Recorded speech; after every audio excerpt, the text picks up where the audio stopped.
Greetings, fellow Whovians, and welcome to Timey Wimey Review. It's a big one. This is a huge celebration for one of the most important stories in the history of Doctor Who. Definitely one of the best, if not being dubbed the greatest story in Doctor Who's 60-plus year history. And it's celebrating its 50th anniversary. So please hit the subscribe button. That will really help out this channel as I review the fourth Doctor story, Genesis of the Daleks, originally broadcast on BBC One on Saturday the 8th of March 1975. Now, just in case you don't know the plot, the Time Lords have sent the fourth Doctor, Sarah and Harry, back to Skaro. Their mission? To destroy the Daleks at the point of their creation during the multi-generational war between the Thals and the Khalids, as the Time Lords foresee a time that the Daleks become the most dominant creatures in the universe. Alternatively, deviate or learn about their creation so they become less aggressive life forms. So, with no TARDIS but a time ring, our heroes set out on their mission. I'm really excited to review this story, but at the same time, very nervous because not only are we celebrating 50 years of this classic story, but what has been said about this story that hasn't been said before by many reviewers or just many fans across the Whoniverse. So I thought, let's start from the genesis, really. So how this story came about. So behind the scenes, season 12 was just a massive change. So obviously we've got a new Doctor, new companion in the form of Harry Sullivan, and just a changing of direction, as we've got outgoing producer and script editor Barry Letts and Terrance Dicks respectively, and incoming producer and script editor Philip Hinchcliffe and Robert Holmes. So Barry Letts and Terrance Dicks commissioned Terry Nation to write a new Dalek story, which he did and brought it to them. And they said it was fine, but it was pretty much, we've got a bit of a greatest hits going off again with the Daleks, probably similar to what Terry Nation wrote for the third Doctor story, Planet of the Daleks. So politely, they asked Terry Nation to write something a little bit different for our most popular creatures in Doctor Who, and with the sort of caveat of an origin story for these Daleks. And Terry Nation got to work, and this is where we got Terry Nation at his best. Very much drawing on past wartime atrocities, still a glimmer of World War II in people's mindsets at the time back in 1975. And yeah, we definitely get those resemblances here with those opening shots directed brilliantly by David Maloney, might I add, of the Khalids and the Thals just gunning each other down. Yeah, very dramatic stuff for a Saturday afternoon. And then obviously we've got the Khalids with the sort of Nazi-style uniforms and salutes, and the most ruthless dictator of them all, but a brilliant scientist in his own right, Davros. And what a character we have in Davros. He is absolutely the linchpin for this story, played brilliantly and perfectly by Michael Wisher. Davros is obviously a brilliant scientist, creating the Daleks and obviously the mutations that the Khalids will be going through with this ongoing war. But at the same time, just a fascist maniac, and his interactions, Davros' interactions with all the other characters in this story is just breathtaking, and you just can't keep your eyes off the screen at all. He is just the supervillain. And yeah, like I said, his interactions with other characters, the Thal, not the Thal delegates, well, yeah, the Thal and the Khalid delegates. So yeah, the Khalids find out what he's been up to in terms of the creation of the Mark III travel machine, aka the Daleks, and they asked Davros to put a stop to it. And instead of Davros doing so, he decides, screw them, I'm going to traitor those to the Thals, wipe them out, so I can carry on creating the Daleks. And yeah, neither even questioned, well, a little bit questioned, you know, wiping out the whole Khalid race. Would you go as far as that? And Davros replying, did you doubt it? And neither's true. I went, no, not really. But yeah, I mean, how just despicable and ruthless can you get? And then obviously Davros goes to the Thal delegates and gives them the secret formula to destroy the Khalid Dome, and thus wiping out his own race, his own race that he was sworn to protect and win for this multi-year war for. And just the fact that the Thals at one point just thought he was the hero of this war. Um, yeah, very similar to Hitler in that sort of sense. Do you know he won a Nobel Peace Prize? You do now. So yeah, that just those similarities as well is just just scary stuff, and just shows what lengths Davros would go to in order to achieve his total victory of creating the Daleks to become the master race of the universe. And again, Davros's interactions with other characters. So when the Thals destroy the Khalid Dome, and all the science elite or the rest of the elite of the Khalids in the bunker was like, oh my gosh, who's done this? Who's traitorous? And no one ever would have suspected Davros. But yeah, with the extra insurance policy for this one, Davros straight away turns round to one of the scientists, Ronson, who obviously had the moral dilemma of what Davros was doing in creating the Daleks and saying that they were immoral and evil.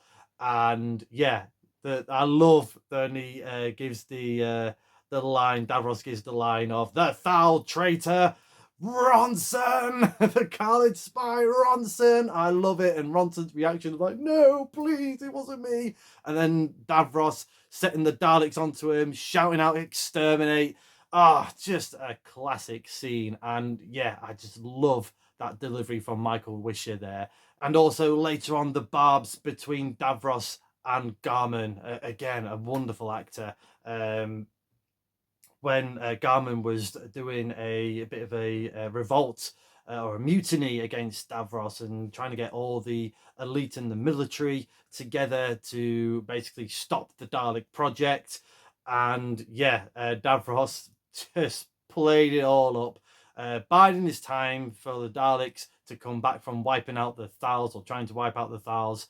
And yeah, and just basically Davros's just morality of, like, they talk about fairness and democracy and those are the creeds of cowards, and yeah, just basically saying, no, I'm not having any of this.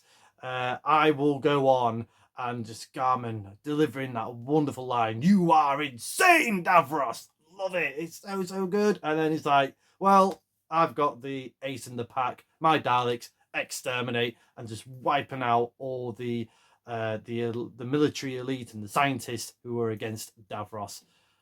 Just amazing stuff, scary stuff, but amazing stuff. And finally, I want to talk about Davros's interactions with the Fourth Doctor. I mean, Tom Baker is in a world of his own, a class of his own, and I'll speak about Tom Baker's performance in this story a little bit later. But particularly the conversation that he has with the Fourth Doctor, and the Fourth Doctor asks him, would you create a virus that could wipe out the entire universe? And just Davros was just sort of thinking about it and like, yes, I would do it.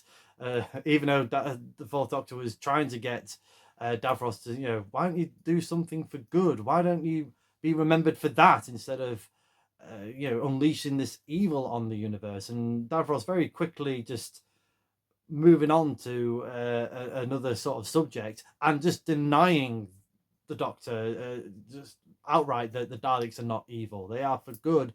Once you've wiped out all of the races, then you have peace. It's just insane logic, which sadly exists today. Michael Wisher left nothing to chance for this performance, and it clearly shows. Just his movements, the mask is amazing anyway, so fair play to the makeup designers for that. Shame it didn't work out as well for David Goodison in Destiny of the Daleks. But yeah, that mask and the eye, just great creations. But yeah, Michael Wisher really just put all of his efforts into this performance. Not only with his voice work, but of course, his movements, tapping on his on his chair. Just everything was just pure perfection. Oscar worthy. I also need to give a shout out to Peter Miles as Nyder, Davros's right hand man. Again, another great performance. Having seen Peter Miles recently in the Third Doctor story, Ambassadors of Death, he's just, again, a fantastic actor, and he was great in Ambassadors of Death, don't get me wrong, but he took it to a whole new level as being Nyder in Genesis of the Daleks. And yeah, I love the scene between Nyder and Garman when Garman was trying to build this sort of group of resistance, and Nyder tricks him into thinking he's going to be part of this resistance, and Garman blabs about who is in on this mutiny, this revolt, and just the way that just Nyder just switches from sort of nice, happy guy to thank you. That is what I needed to know, and just going into sinister mode. It's very much like a John Cena heel turn. If you know, you know, from the previous weekend at the Elimination Chamber. But all throughout this story, Nyder was just fantastic. Again, movements, performances, voice work, all comes together. And yeah, the way he just gets wiped out at the end by the Daleks, it's just great. I love that. I don't know if it was intentional. Probably not. Probably due to time, running out of time. But I love that the shot that they used for the Dalek exterminating Nyder, that the Dalek is just literally looking away from Nyder, sort of like gunstick here. And he's like, yeah, I don't even need to look at you. I know where you are. You are wiped out. I just like that. I just want to talk about the Daleks in this story as well, because obviously clues in the title, Genesis of the Daleks. But even though they weren't really in the story that much, they were used pretty much sparingly. When they were on screen, it was pure magic. And again, that is definitely down to David Maloney's vision, directorial vision for the Daleks, having the sort of the silhouettes or like the shadows of the shape of the Daleks on the wall before they come into a room, seeing the Daleks sort of like on the sort of a ground point of view, so they look sort of 10 feet tall rather than just 4 feet tall or whatever sort of height they are. Yeah, all of that is just great, and props to Roy Skelton as the voice of the Daleks for the majority of this. I know Michael Wisher had a couple of lines of that. And again, I don't know whether that's just a happy accident or whether that was something that they did in post, having Michael Wisher just voice one of the Daleks. It was the first part of their experiment, and the Dalek was scanning the Doctor and Harry and detecting the non-conformative, and the Dalek shouting out, "Aliens, I must exterminate." I thought it was a chef's kiss that it was Michael Wisher's voice for that particular Dalek, just as if it was basically Davros's own ego was like, they're going to use my voice as a way of communicating rather than just a humanized voice or anyone's voice. That's kind of what I get from that. I think that's just more happy accident, but anyway. But yeah, back to Roy Skelton. This was definitely his best performance as a Dalek voiceover. Because I just felt like more later in his tenure in classic Doctor Who, particularly late 70s, early into the 80s, he sounded more and more like Zippy, because obviously he was voicing Zippy from the popular kids show Rainbow, and obviously doing that over many years, you're gonna sort of start to fall into that.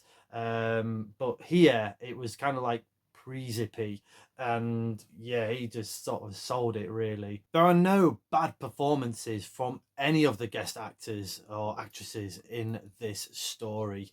Everyone played their part to their max, even if it was just a minor role. It just, yeah, everyone was just raising their game, and I think that's props to Terry Nation's world building and storytelling for Genesis of the Daleks as well. And there was quite a lot of just memorable characters, like I mentioned earlier, Garman, Nyder, Ronson, Davros. We have like other sort of characters such as Servan and Betan. I bet she was quite popular on Skaro. Our evil foul soldier that nearly chucked Sarah Jane Smith off the scaffolding. You know, and again, great world building, great storytelling, that there is lots of grey areas, because obviously we've seen the Thals before as peaceful beings after their long war against the Daleks, and obviously we saw them again in Planet of the Daleks as well, as being a bit more sort of, you know, being a bit more heroic, but not sort of like fantasizing in the sort of worlds of war. Where here, they're sort of like playing dirty, you know, and capturing mutos, capturing Khalids to fill the rocket full of radioactive material, and they don't care if they died or not. What about our main trio? I'm going to start off with Sarah Jane Smith, the wonderful Elizabeth Sladen. And yeah, you know, you're always going to get a great performance out of her. And yeah, some nice sort of have a go hero moments for her, particularly breaking out. So she was captured by the Thals and been sent to work to fill up the rocket full of radioactive material, and she sort of led a revolt for everyone to escape by climbing up the rocket and out of the protective dome silo. So yeah, there was just that sort of action sort of type of that, and yeah, the cliffhanger of her falling down. Yeah, it's a nice little. It was a bit of a cheesy freeze frame, but I quite like that cliffhanger. I thought it was quite good. In fact, all the cliffhangers were quite good. But yeah, I love that sort of moments that she managed to have in this story. Ian Marter as Harry Sullivan, again, he had some nice moments as well. Pretty much sort of staying more with the Doctor for the majority of this story, but had some nice moments. I like the scene where he's helping the Doctor get free from a landmine, landmined. I think Tom Baker said by accident, but hey ho. Yeah, but I love that sort of moment, giving him sort of like that military experience with him being a naval medical officer, or I think he was a naval medical officer, or at least definitely a medical officer. Correct me if I'm wrong in the comments. I think it's a little bit fair to say that Harry Sullivan as a companion was a little bit surplus to requirements in season 12 of Classic Who, but that's nothing against Ian whatsoever. He did make it count. He definitely, you know, made that character his own with whatever material he was given. And of course, we have Tom Baker as the Fourth Doctor, and this is only his fourth story in season 12 of Classic Who. And yeah, he's already nailed it already. I think, to be fair, he nailed it by part 2 of Robot, to be brutally honest.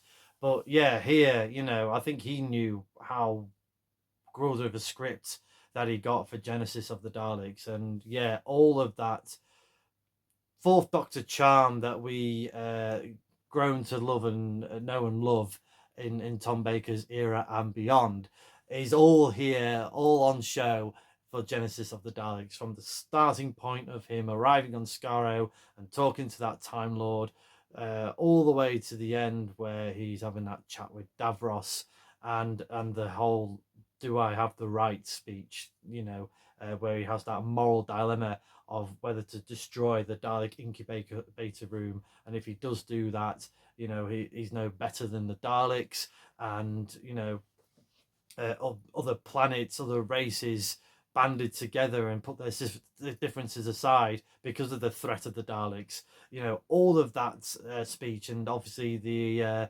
moment where he's saying to Sarah Jane, you know, if you knew this, you know, if you knew a child that will grow up to be totally evil, wouldn't you then kill that child?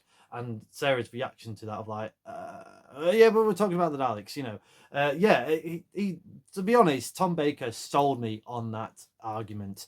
It's pretty much like a red pill, blue pill moment what would you have done in that moment? Would you have done what the Fourth Doctor did and just not destroy the incubator room, or at least incapacitate it in a certain sense?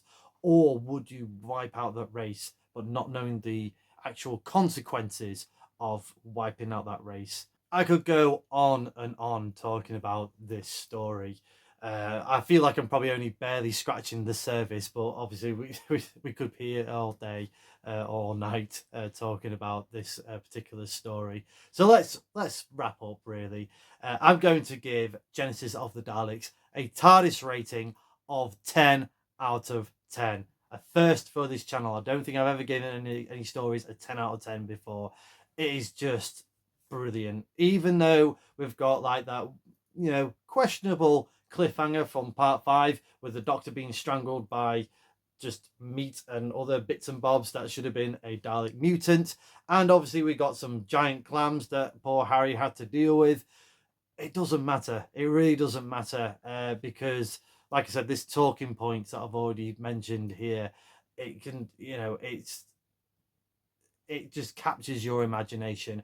Everyone was on their A game, if not more, for this story. From the writer, from the script editor. I know Robert Holmes probably made it a little bit more darker than probably what Terrance Dicks would have done. I'm sure Philip Hinchcliffe was just gleaming at how well this was produced. The effects look pretty solid. Just again, the cinematography was great. Direction was fantastic. And just the like I said, Terry Nation's world building was just on point. The characters that he created are just so memorable, even if they're just minor characters. Obviously, the creation of Davros, and you can argue whether Davros should have returned for future stories or not. I'm kind of glad we did. I know it probably hasn't been executed well in some televised stories, aka Destiny of the Daleks, maybe. But then, exploring his sort of past history, I'm sure Big Finish has touched upon that, which I will definitely need to check out at some point in the future. But if it wasn't for Terry Nation writing Davros, and to be fair, Michael Wisher performing Davros as they did, this could have easily been a character that just fell apart. Then yeah, we wouldn't have had one of the most evil and memorable villains in Doctor Who history. You can see why this story has been voted many times as the best ever Doctor Who story, and you can see why it's been repeated multiple viewings on television, as well as obviously being available on DVD and Blu-ray and on streaming platforms such as BBC iPlayer and Tubi and YouTube and all that. I think there's like a 45-minute edit of this version on the official Doctor Who YouTube channel, and yeah, it's not bad, but I definitely prefer the 6-part adventure. And also, this story is a good springboard for anyone who hasn't watched any classic Doctor Who before. It sets you in straight away. You know who the heroes are, you know who the villains are. Just enjoy the ride and engage in this story. So if you haven't watched this, do check it out. You are missing so much. But yeah, do check that out. And if you haven't seen it for a while, celebrate its 50th anniversary by checking out this classic. It is very easily available on various platforms and various home media as well. So please do check it out. If anything that you take from this review, do check out Genesis of the Daleks in celebration of its 50th anniversary. Is there anything I've missed from this review that you would like me to talk about, or you would like to talk about? Let me know in the comments below. There is so much to talk about from this classic of classic stories, so I'd love to know your thoughts in the comments. But thank you very much for watching this video. I hope you've enjoyed this review. If you have, please like, share and subscribe. Hit the cloister bell for more notifications. Come say hello and follow me on Facebook and X. And do check out my other fantastic Doctor Who related content on the Timey Wimey Review TikTok page. And of course, right here on the Timey Wimey Review YouTube channel. And as the good doctor once said, the Daleks will create havoc and destruction for millions of years. I know also that out of their evil must come something good.